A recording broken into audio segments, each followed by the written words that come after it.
The Untroubled Mind by Herbert J. Hall. Preface and Chapter 1. Preface. A very wise physician has said that every illness has two parts: what it is and what the patient thinks about it. What the patient thinks about it is often more important and more troublesome than the real disease. What the patient thinks of life, what life means to him, is also of great importance, and may be the bar that shuts out all real health and happiness. The following pages are devoted to certain ideals of life which I would like to give to my patients, the long-time patients who have especially fallen to my lot. They are not all here, the steps to health and happiness. The reader may even be annoyed and baffled by my indirectness and unwillingness to be specific. That I cannot help. It is a personal peculiarity. I cannot ask anyone to live by rule because I do not believe that rules are binding and final. There must be character behind the rule, and then the rule is unnecessary. All that I have written has doubtless been presented before, in better ways, by wiser men, but I believe that each writer may expect to find his small public, his own particular public, who can understand and profit by his teachings, having partly or wholly failed with the others. For that reason I am encouraged to write about a subject usually shunned by medical men, being assured of at least a small company of friendly readers.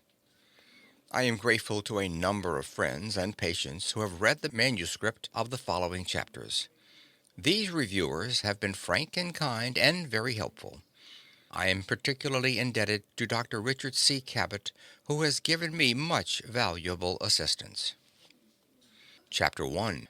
The Untroubled Mind. Canst thou not minister to a mind diseased, pluck from the memory a rooted sorrow, raze out the written troubles of the brain, and with some sweet oblivious antidote cleanse the stuffed bosom of that perilous stuff which weighs upon the heart? Macbeth. When a man tells me he never worries, I am inclined to think that he is either deceiving himself or trying to deceive me. The great roots of worry are conscience, fear, and regret. Undoubtedly, we ought to be conscientious, and we ought to fear and regret evil. But if it is to be better than an impediment and a harm, our worry must be largely unconscious and intuitive. The moment we become conscious of worry, we are undone.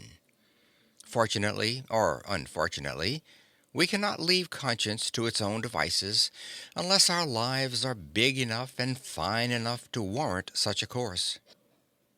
The remedy for this mental unrest, which is in itself an illness, lies not in an enlightened knowledge of the harmfulness and ineffectiveness of worry, not even in the acquirement of an unconscious conscience, but in the living of a life so full and good that worry cannot find a place in it. That idea of worry and conscience, that definition of serenity, simplifies life immensely. To overcome worry by substituting development and growth need never be dull work. To know life in its farther reaches, life in its better applications, is the final remedy, the great undertaking. It is life. We must warn ourselves, not infrequently, that the larger life is to be pursued for its own glorious self and not for the sake of peace. Peace may come, a peace so sure that death itself cannot shake it, but we must not expect all our affairs to run smoothly. As a matter of fact, they may run badly enough. We shall have our ups and downs, we shall sin and repent and sin again, but if in the end we live according to our best intuitions, we shall be justified, and we need not worry about the outcome. To put it another way, if we would have the untroubled mind, we must transfer our conscientious efforts from the small details of life, from the worry and fret of common things, into another and a higher atmosphere. We must transfigure common life, dignify it, and ennoble it. Then, although the old causes of worry may continue, we shall have gained a stature that will make us unconscious masters of the little troubles and in a great degree equal to the larger requirements. Life will be easier not because we make less effort, but because we are working from another and a better level.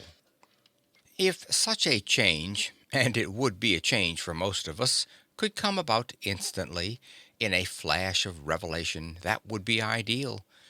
But it would not be life. We must return again and again to the old uninspired state, wherein we struggle conscientiously with perverse details. I would not minimize the importance and value of this struggle. Only the sooner it changes its level, the better for everyone concerned. Large serenity must, finally, be earned through the toughening of moral fiber that comes in dealing squarely with perplexing details. Some of this struggle must always be going on, but serener life will come when we begin to concern ourselves with larger factors. How are we to live the larger life? Partly through uninspired struggle and through the brave meeting of adversity, but partly also in a way that may be described as out of hand, by intuition, by exercise of the quality of mind that sees visions and grasps truth beyond the realms of common thought. I am more and more impressed with the necessity of inspiration in life if we are to be strong and serene, and so finally escape the pitfalls of worry and conscience. By inspirations I do not mean belief in any system or creed. It is not a stated belief that we need to begin with. That may come in time. We need first to find in life, or at least in nature, an essential beauty that makes its own true, inevitable response within us. We must learn to love life so deeply that we feel its tremendous significance until we find in the sea and the sky the evidence of an over-brooding spirit too great to be understood, but not too great to satisfy the soul. This is a sort of mother religion, the matrix from which all sects and creeds are born. Its existence in us dignifies us and makes simple, purposeful, and receptive living almost inevitable. We may not know why we are living according to the dictates of our inspiration, but we shall live so, and that is the important consideration. If I urge the acquirement of a religious conception that we may cure the intolerable distress of worry, I do what I have already warned against. It is so easy to make this mistake that I have virtually made it on the same page with my warning. We have no right to seek so great a thing as religious experience that we may be relieved of suffering. Better go on with pain and distress than cheapen religion by making it a remedy. We must seek it for its own sake, or rather, we must not seek it at all, lest, like a dream, it elude us or change into something else, less holy. Nevertheless, it is true that if we will but look with open, unprejudiced eyes again and again upon the sunrise or the stars above us, we shall become conscious of a presence greater and more beautiful than our minds can think. In the experience of that vision, strength and peace will come to us unbidden. We shall find our lives raised as by an unseen force above the warfare of conscience and worry. We shall begin to know the meaning of serenity and of that priceless, if not wholly to be acquired possession, the untroubled mind. I am aware that I shall be misunderstood and perhaps ridiculed by my colleagues when I attempt to discuss religion in any way.